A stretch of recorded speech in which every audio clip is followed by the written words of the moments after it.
Hey everybody, it's Robot here from Vespa Motorsport here in San Diego, California, also known as scooterwest.com for all things vintage Vespa and modern Vespa. Right here we got something that's kind of in between a modern and vintage Vespa. It's from the startup company in 2003 called Genuine Scooters. This is our first product that they imported to the United States called the Stella. It's a two-stroke scooter that's patterned after the PX 150 or 125. If you look at our old videos, we have a video review of a super original Vespa P200E from 1978. And then we also have a video of the bike that this is pretty much patterned after. Pretty much the very last manual shifting Vespa. It's a 2016 Vespa PX 150. I think we had a review of a red one that came through the shop. But here's where Genuine Scooter got off to its start. So back in 2003, the company that was manufacturing this out of India was LML, along with Bajaj. They also made some manual shifting scooters in the late 90s, early 2000s. The LML one was pretty close to the original Vespa, while Bajaj kind of took a different steps and made a four-stroke variation of a manual shifting Vespa. What's so special about this bike is it's a first-year bike. It's 15 years old. We're now 2019, or it's a little over 15 years old. This is a 2003, the first few hundred of the Stellas that was brought in to North America. You can see it's kind of dusty. I just picked it up from a customer of ours. They had it in the garage. They bought it brand new in Oklahoma. Never used it, or I won't say never. They used it a couple times, kind of kept it going. It's got under 200 miles on it. Been mostly sitting in a garage. There's a little bit of corrosion on the mirrors because they're quite coastal. Not in Oklahoma, but they've had this scooter between Oklahoma here and San Diego. It's got some accessories that were sold by Genuine at the time. The front fender guard, along with the rear folding rack. Of course, with the bike sitting forever, it's not really gonna run right. There's going to be some TLC that you need to do to a scooter that's been sitting for quite a bit. And that will be part 2 of this video. Part 1, I just kind of want to go over the scooter, kind of show you what it's all about, and go over some of the features and my ups and downs about this scooter. So my favorite part about looking through an old original scooter, even though I wouldn't call this like a classic, only being 15 years old, is looking in the glove box and seeing what's in there. So you got the stickers of when it was brand new, an emissions sticker. One thing you got to keep in mind, these were never sold in California. California has a much stricter emissions standard. Manufactured in June 2003. Kind of, I think, from what I understand, it's like the second batch of them that they brought over. The first batch, I think was brought over late 2002, and they were imported as 2003 models, like this one. Some other weird thing with the engine number and some other stuff on it. Some funky 80s looking barcodes, even though it's a product of the early 2000s. It's my favorite part. It's kind of completely useless, but in here is a touch-up paint that was included. You can see the LML tape on there. I'm gonna take it out just because I want to. There's no liquid paint left in there. And I'll tell you, when I saw these included with later Stellas, the 4-stroke ones that were sold, oftentimes the paint was dried up before the scooter was even sold to the customer. Problem with touch-up paint, even though it's not catalyzed, which is like pretty much an additive that hardens the paint, ends up hardening even if you seal it up like that. But kind of a cool memento, did include touch-up paint. You probably technically could even mix this up and spray it back in the day when it was useful. Now it's not very useful, but it's kind of a novelty that's still here. Got the toolbox. They actually have a proper tool kit. Let's see what's in there. Oh, it still has an original rubber band. So you got a multifunction tool for taking the spark plug off or removing the wheels. These do have spare tires. Got a pair of wrenches with a rubber band that's still intact. And the quintessential 7 and 8 millimeter wrenches, which are needed for adjusting cables, and then a little screwdriver. So it's everything you need to tighten your cables, change a tire, replace a spark plug. Can't quite do an engine overhaul with it, but pretty comprehensive for modern day standards for toolkits in a day and age where they only give you tools Got the owner's manual. Comes in this like white pouch. I remember this. It's a little microfiber rag. I think this is included. I've seen it in another one. Important information for the care and maintenance of Stella. Like it's the name of it, Stella. You could fill out the really important information. Never is filled out. Looks like no one's ever pulled this out of the document. Includes a wiring diagram. That's kind of a thing of the past, even though it was sold into 2003. Kind of funny. It looks like it's a sticker. So you can see somebody in India stuck that to probably what I could see under there. Wiring diagram. That's probably to a different model. How to change your spark plug. Tire registration. That's pretty silly. I will tell you, I took the original tires off. They were absolutely square. Even when aired up, the thing did not roll right. They were like sitting in one spot for so long that the white wall tires that were made by Sava, which was, I don't know, not the best brand for tires, but being 15-year-old tires, even though they were stored inside, they were pretty much utter useless tires. So it's got another set of tires.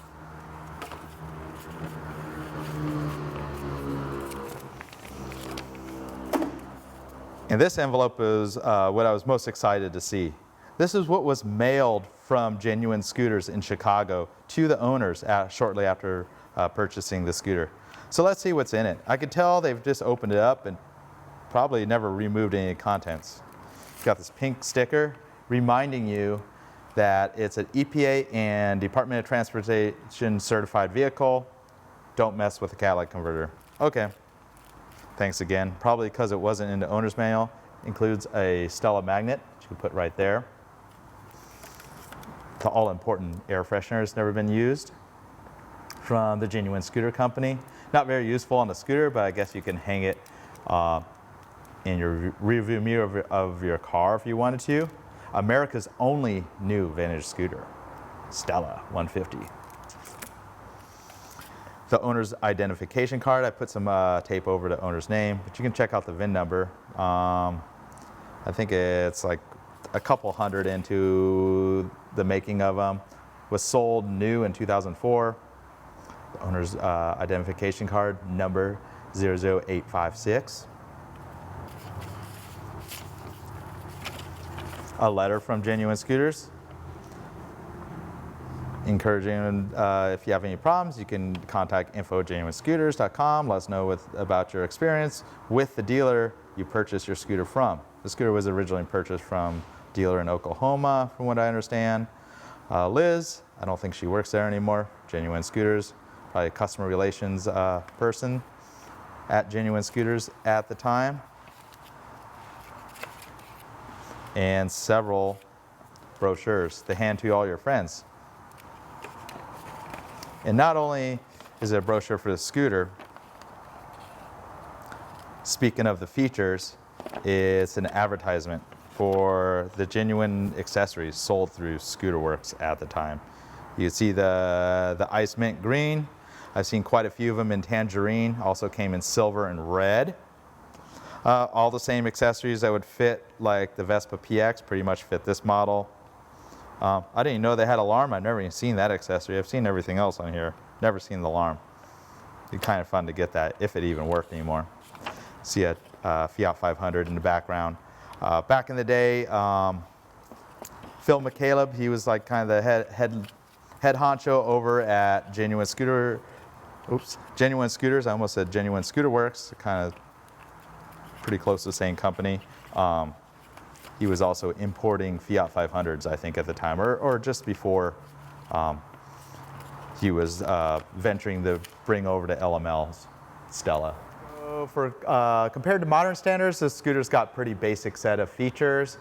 No different than the Vespa PX or the P200E or P125X that were imported to the United States up until 1981. Some of the deluxe features that were kind of found on later PXs, got the fuel gauge, electric start, along with a Kickstarter. It's got a speedometer with a fuel gauge in there. It's a little bit dusty right now. You can see 183 miles on it, nice and low miles. You got the 4-speed shifting. If you're not familiar with vintage Vespas, it's pretty much how they all shifted. whether 3-speed or 4-speed. You got your clutch, and you twist grip it, like some of the bicycles from, I don't know, 20 years ago that had shifters that were twist shifts. On the right-hand side, you got a disc brake. I think it was 1998 and later on PXs they added the disc brake. So kind of very late in the life of this style scooter that's been manufactured pretty much continuously from 1977 just up until recently that they've ceased production. Talking 2019 now. If you're watching this video in the future. Up in the front, you got the standard 10-inch tires. It's got some used tire on it. Originally had some really crusty looking white wall tires that were unusable.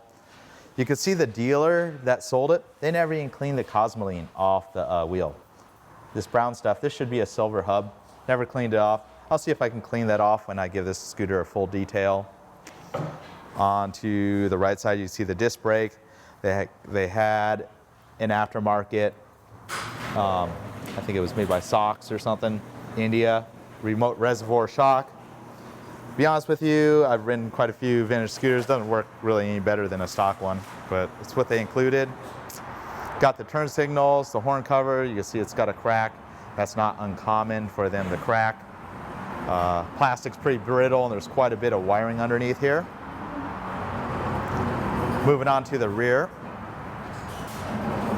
Got your glove box that I showed you all the treasures in. Pretty handy because there's not much storage on the scooter otherwise. And as with the PX, it's got a multi-function key. That's one of the first scooters to have more than one function on the key. So you can turn the ignition on, you lock the steering, and the same key works for locking the glove box and seat as well. So pretty deluxe. You know, when these originally came out, they came with 3 separate keys for all those various, actually 4 keys on the original PX. Pretty ridiculous that you'd have so many keys for a scooter. That's the way it goes. Underneath here, if you're not familiar with the manual shift Vespa, you got a fuel lever. Even though it does have a fuel gauge, it does have a reserve position. So the remaining like quarter tank, you can draw from that. If you go into the reserve, this would be your on. It's off. Oil sight glass, surprised that's not cracked. Oftentimes those will crack from age. Kind of a visual indicator if you still have oil. Got the manual choke. It still has the clip all in place, so it holds out in play, you know, holds out to start the scooter when it's cold. Of course, you got a seat with a lock on the back. I don't need to show you the lock, but pretty much push the lock and you can open the seat. Normally there's like this funky little air filter in there.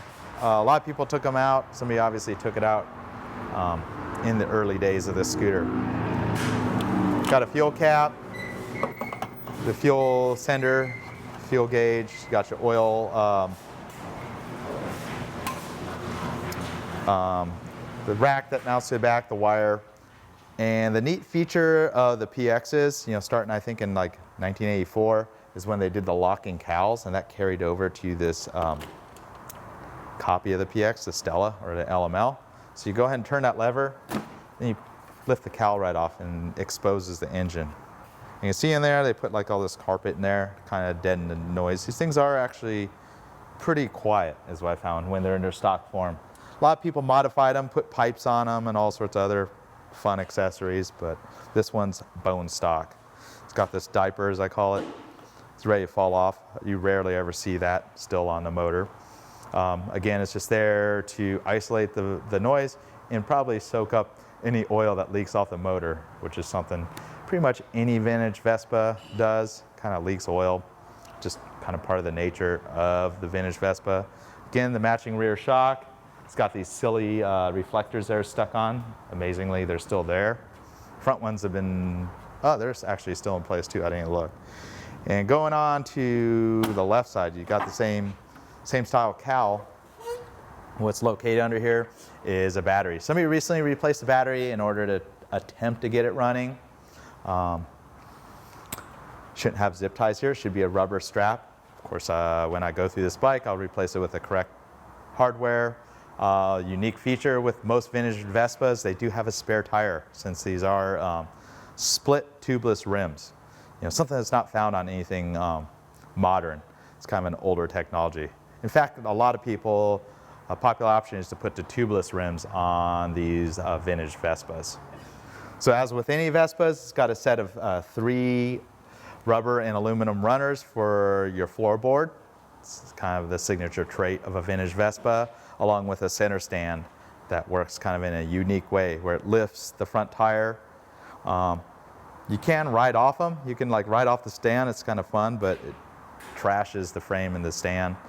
But pretty much, if you watch my other video on the older P200E and the PX150, kind of the same features.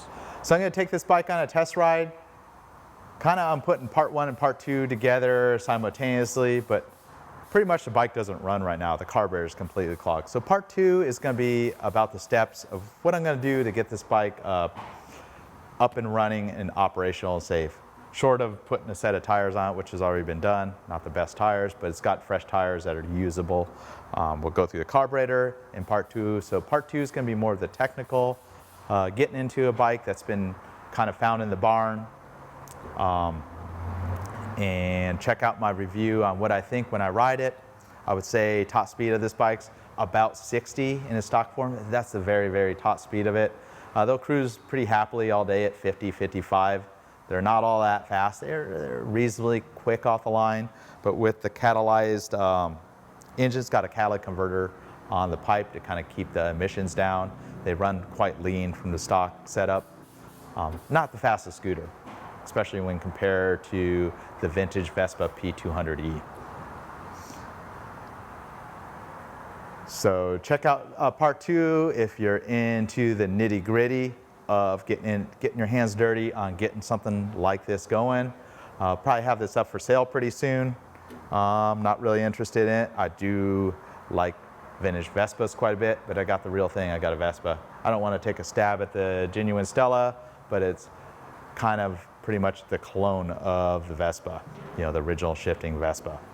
Very cool bike. You still get tons of parts for these. LML has now been out of business for several years.